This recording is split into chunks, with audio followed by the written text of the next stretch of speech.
community development ones. Did you put a key card on the top of the stairs? Okay.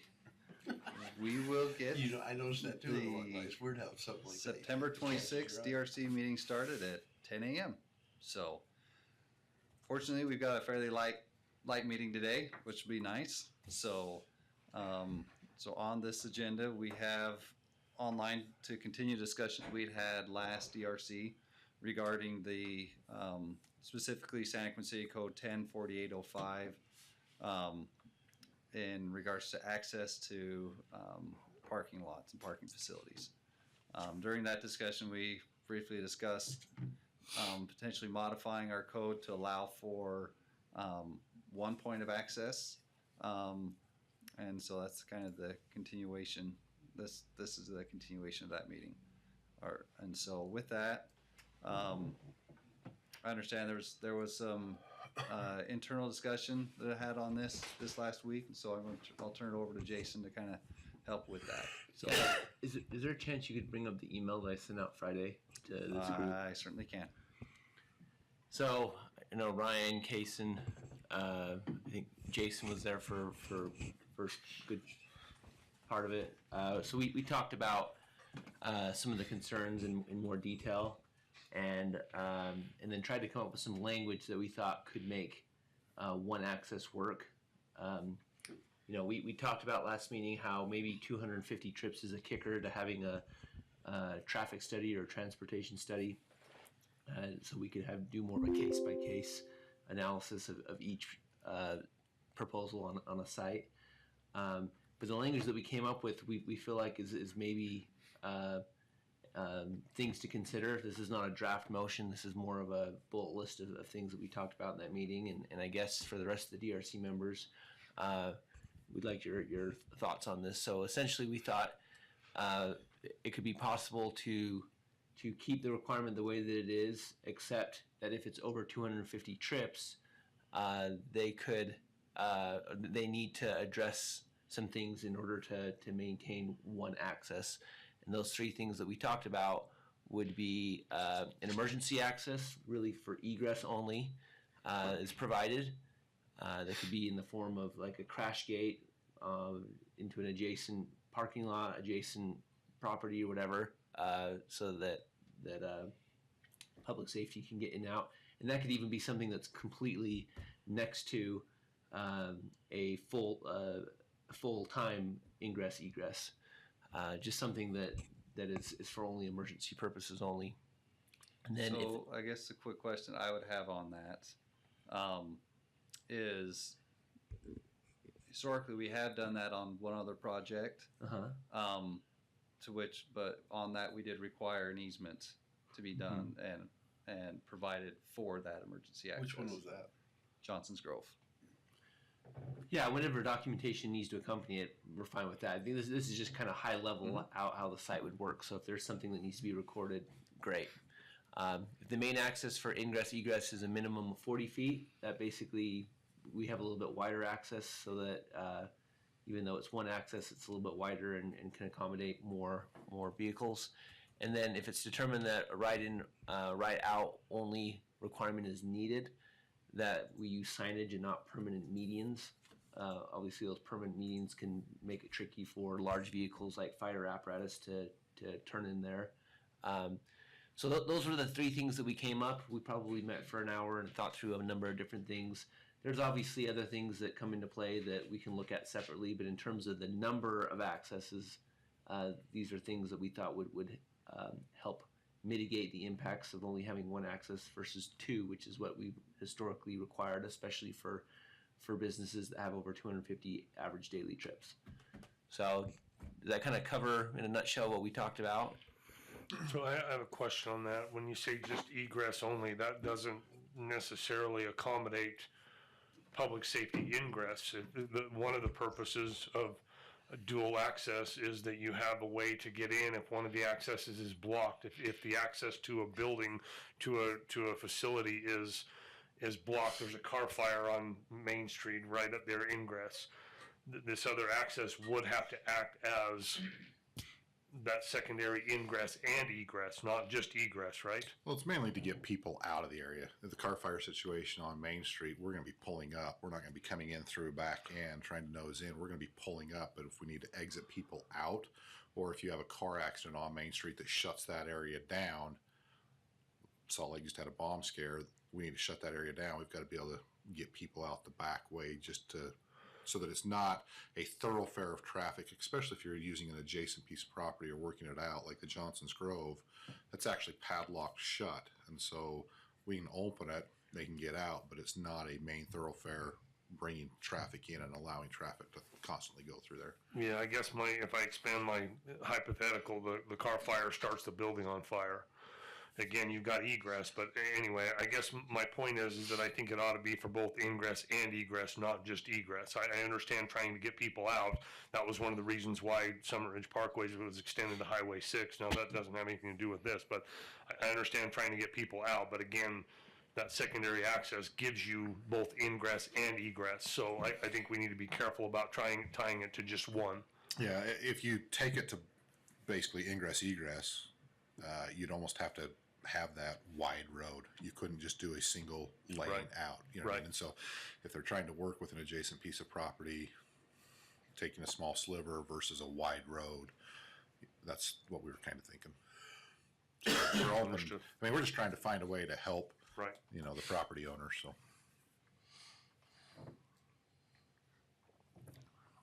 Any other thoughts, comments, discussions on that?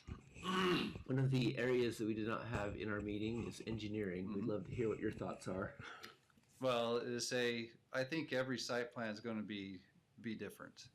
And so allowing something to where it allowed for whether it be an independent look at it or traffic study, something along those lines to help us understand exactly what they're anticipating or what that business is going to bring in. Because whether it be a car wash that would be coming into there, or whether it be a small commercial building that would have maybe professional offices, which is allowed along. I'm specifically thinking about Main Street that would allow for that. This does, again, if we feel comfortable with having. Not necessarily having our finger on what would be coming in or something to indicate what that load is going to be or that amount of traffic is going to be into there. I think it's really hard to say, well, okay, a crash gate, one-way egress with a crash gate may work very well with a smaller business or something. But if you did have a car wash and you had 10 cars in there kind of stacked up and waiting to get through, because we've all seen different car washes, especially tunnel car washes in particular. There's a lot of cars that can start to stack up and out. Well, and I think that's a good point. And the thought just hit me that, yeah, it may be a little inconvenient if the car wash is kind of back internally. But in some ways, that's the choice of the car wash to not have great internal circulation. Sometimes we do our best to help businesses accommodate larger vehicles or whatever.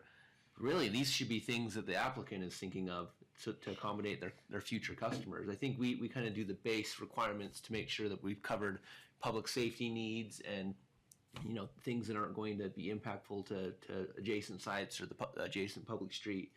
But that might be more of a customer satisfaction type of a thing that if somebody goes there and it's just they can't back out or they can't change their mind before they go in the tunnel. Hey, that might be a customer thing where people say, I'm not going to go to that car wash again because it's once you get in, you're stuck until you get all the way through the car wash. I don't know as if that comes into play for us, but one thing I didn't mention is we still recognize that there could be some impacts by going this route. We don't think that those 3 bullet items are the end all be all, fix all problems and concerns, but before that, we think that one access could be accessible, but we still want, our recommendation would likely be that the council still considers all the macro impacts, because we're kind of looking at a site and all the impacts that could be created on that site with one access versus two accesses. But there's still an impact that affects, a lot of what we've been thinking about is Main Street. That if we have it all funnel out into one point, or with the potential for Main Street to be busy in the future, and the left turns and everything that goes along with that. So, yeah. So two things on that. If they have backed up internally, that's going to end up causing an issue out on our streets. So that is something that, yes, it is a customer service type thing, but it will impact the city streets. But again, that is a queuing issue. That's not an access issue, and queuing's addressed elsewhere. So the other question that I have is, are we moving away from some type of a traffic study then? Does this, are you talking about a potential that this could be done through a traffic study with these 3 bullet points being considered, or are you considering forwarding this to the planning commission as is, like it is right here, without a traffic study? So again, this is not a draft motion or a draft recommendation. These are just the ideas that we talked about. I think in exploring these 3 bullet points, we thought if these things are addressed, there's probably not much of a reason for an individualized traffic study.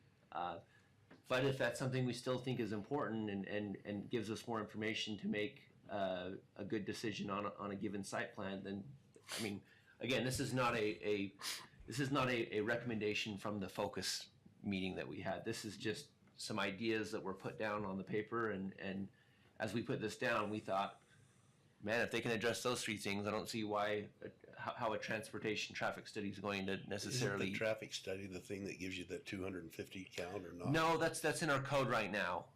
And granted, it could be an arbitrary number, but nonetheless, I think we chose that number based on some other, high level transportation type studies. But what do they do to show you what their traffic count is going to be? We basically asked them what their expected traffic count is. Now, we talked about this last meeting. If it seems outrageous, then we'll question it. But for the most part, no one's going to know what their expected traffic count is going to be than the proposed business. In the example that we use with car washes, they have other car washes. They could get a really pretty accurate number of how many people use their car washes. So you never can get it down to exactly what it's going to be, but if there's an estimation for ADT, it'll probably be best coming from the applicant. Who are we to tell them what their anticipated ADT is? Well, the International Transportation Engineers Group does have in their design guidelines, they do have ADTs for specific types of businesses, ranging from car washes to grocery stores and auto dealerships, the whole gamut.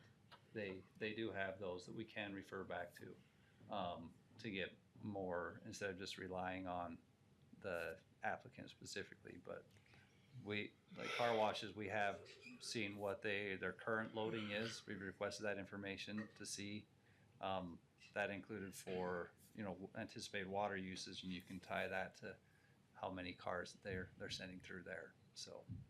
And I think if I remember right, I think we kind of used a little bit of that to come up with that base code 250 ADT. So it is based on, it's a broad brush, engineering and studies and other things that have been done for why we chose that number and why we have it. Right. Well, so it wasn't just picked out of the air. Yeah, that 250 ADTs too, if it's spread out over time, right? Let's say at a business that they come in all day long, kind of consistently, right, 10 an hour, whatever right, that right, is, that probably works for us, right? You could go over that. It could be 300, 350. Mm-hmm. But if it's, say, a restaurant that breakfast, lunch, and dinner, you have this huge rush. Right. Then you're going to see issues with, and then maybe that 250 maybe should be lower. Again, that's what's hard about this is that 250 ADT is for all types. Would a traffic study give us that information? It could give us how much they anticipate it being spread out, that kind of thing. That's something that could be done as a traffic study, as part of a traffic study. I don't have a problem with the 3 bullet points, but I think that if we're going to forward a recommendation, then a traffic study using this information is probably the best way to go, because then we can have somebody that does that, for car washes or a restaurant or whatever it happens to be, an auto parts store. They can analyze that accordingly and bring it back to us with a full report to help us to understand things, because none of us, quite frankly, are transportation engineers. None of us are, the modeling that goes into that. We don't understand that necessarily. We kind of do, and we have a pretty good idea because we've all seen it happen where there's log jams and where there's traffic jams and those types of things. But that study could help us to better understand things from somebody that from a firm that does that on a consistent basis. So maybe you just put a traffic study with these three things identified for the council. And more likely that would be, Minimum of these Have a three baseline. things. Yeah, I like the idea of widening it too. I think that would really help us out, as far as public safety, queuing, things like that, ingress, egress, moving the cement, the concrete. So Islands. you kind of get into maybe a little bit of an issue with that with UDOT though. One of the things that we saw just on the AutoZone site was they wanted to limit it to 30 feet, if I remember right, so. and push it all the way to the west. So we probably, before we get too far down the road, we probably need to have a conversation with UDOT on that to find out what their limitations are. If it's 40 feet, I agree, the wider the better, but that goes into effect. What does UDOT requirements have to do with that? So if I remember right, it was 30 or 32 feet, and they made him push that particular one for AutoZone all the way to the west, because then it was farther away from the post office outlet, right? And so that's something that we probably need to look at with UDOT and find out what their requirements are before we require that, because we may put in there that it has to be 40 feet, and UDOT may not allow 40 feet. And so then we're tying people back into a box that we're trying to help them out of right now. And, we do that. We ask them to go get UDOT's, go to UDOT, see what they'll tell you can do, and then they come back to us, and sometimes what UDOT says we don't allow in our code. Right. And so, Which is exactly where we're at on this one. Yeah. UDOT, for instance, on a car wash, for instance, on Main Street, will allow only one access, but our code doesn't. But then they also have other requirements that it has to be pushed this way or pushed that way. It has to be far enough away from the other ones, and I'm pretty sure that they have width requirements. So that's what I'm saying is we don't want to tie them back into a box. If UDOT will only allow 30 feet and we require 40, that's not congruent. That may just be the answer though, because whether we want it to be or not, it's a UDOT facility, and if they can't meet UDOT provisions, then we've done what we can. It's a UDOT issue now. It becomes them going to UDOT saying your requirements are too onerous for us to make this law work. We've done our part as Santaquin City to say we've come up with reasonable requirements for your property to be utilized. I don't know. I don't know as if we're ever going to get our code 100% congruent, because it feels like there is a little bit of wiggle room that UDOT sometimes works with, because there's some properties that I think UDOT has to respect property rights, and they can't regulate it to the point where the property is just unusable. So I don't know. That's been brought up many times before. I don't know how to make our code so it's 100% of the time going to work with UDOT's requirements. That's what's hard. Is this is a broad brush. The 250 ADT. That's not a silver bullet for every situation. That is kind of a broad brush that gives us a general guideline for when things need to be considered a little bit differently. So the other thing I would say is, who makes the determination? Let's say that we go in and we require a traffic study. Who makes the determination on how it fits or doesn't fit with code? Mm-hmm. That's another thing that code for us is the playbook. That's what the council has given us. And if there's not something in the code that allows for us or engineering or public works or DRC to make that determination, who makes the determination? We're right back to where we started. We need to, however we do this, we need to have the flexibility. If there's a traffic study to be done, we need the flexibility to analyze and review that traffic study and then make a determination off of that without still being stuck in a box that doesn't have 14 different things on it that we have to check the box. Yeah, I agree with that. It's sometimes our code, at the discretion of the DRC or things like that. But sometimes it gets really hard to give us that amount of flexibility. It's good to have some pointed requirements or ways for them to do it. Maybe that would be my one concern with having just a traffic study, sort of a thing, is it gets too ambiguous of what the expectations are. But maybe it's a combination of the two. But at least this gives them some clear guidance on these are things you can do to address the situation and can address some of the concerns the city will have no matter what a traffic study says. But I agree. I think it would be DRC, and it would probably be giving us a lot of discretion to work on a case-by-case situation, but having some of these detailed points is also helpful.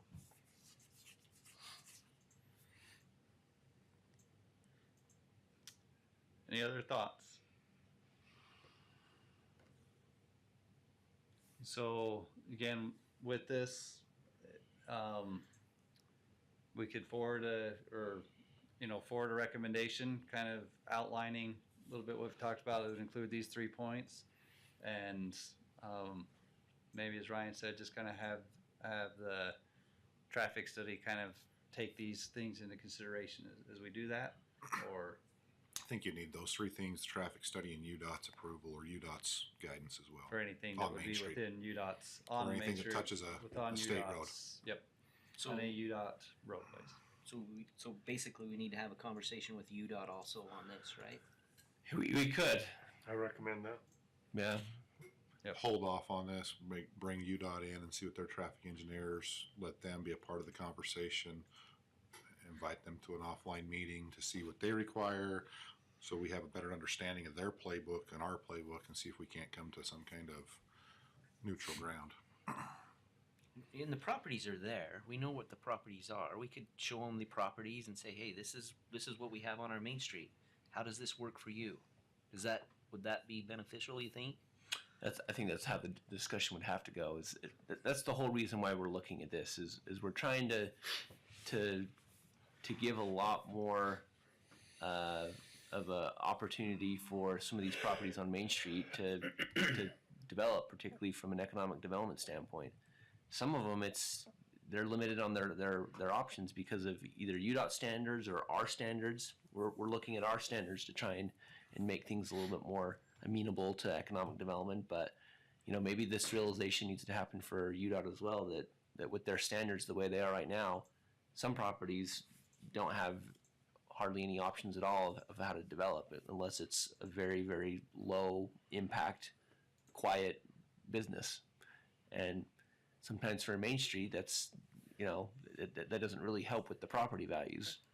In order to make the business work with the property value that's there, you need to have a little bit more high impact and traffic and customer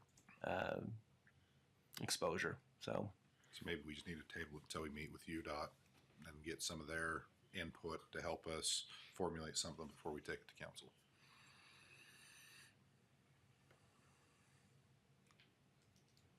Is that a motion?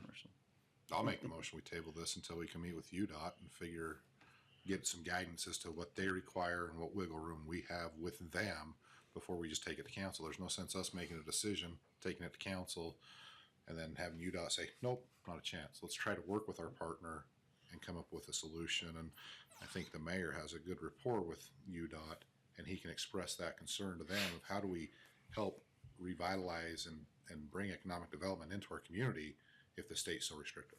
Because if they're so restrictive with us, are they restrictive with other agencies and municipalities throughout the state as well? Yeah, we're likely not the first ones to deal Correct. with this. Yeah. And so I'm thinking that other agencies or other municipalities have found some wiggle room and they can bring that to us. We just have to ask. I'll second that motion. Got a motion and a second? Okay. Table until we meet with UDOT. Table till we meet with UDOT. Can you read that back for me, please? There was some side dialogue to that. His motion was just to table until we talk to UDOT. See how good you are. Okay, so we got a motion and a second. Any discussion on that motion? Nope. Okay. All in favor, please say aye. Aye. Any opposed? Okay, motion passes. Then the next thing is, well, we Adjourn. don't have means to do it, so if there's no other discussion, I'll look for motion to adjourn. So moved. We are adjourned at 10:25. Awesome.